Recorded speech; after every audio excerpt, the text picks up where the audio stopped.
नमस्कार. श्री सरस्वती भुवन शिक्षण संस्थेच्या यूट्यूब चॅनलमध्ये आपले सहर्ष स्वागत. इयत्ता 5वी परिसर अभ्यास भाग 1 यातील घटक पदार्थ, वस्तू आणि ऊर्जा याबाबत आपण अधिक माहिती बघणार आहोत. चला तर मग आपण पाठाला सुरुवात करू. विद्यार्थी मित्रांनो, हा मी खडू घेतलाय आणि तो आपण काय करणार आहोत, त्याचे तुकडे करून बघूया.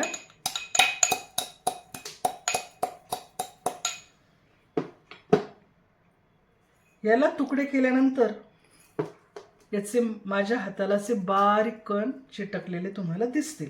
त्यानंतर हा कोळसा घेतलाय आपण. कोळशाला देखील मी बारीक करून बघते.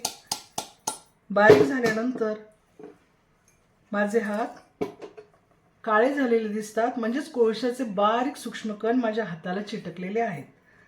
ही आहे रांगोळी. रांगोळी देखील सूक्ष्म कणांची, अगदी बारीक बारीक सूक्ष्म कण आपल्याला त्याच्यामध्ये दिसतात. विद्यार्थी मित्रांनो, यामुळे तुमच्या एक गोष्ट लक्षात आली असेल की प्रत्येक पदार्थ हा सूक्ष्म कणांचा बनलेला असतो.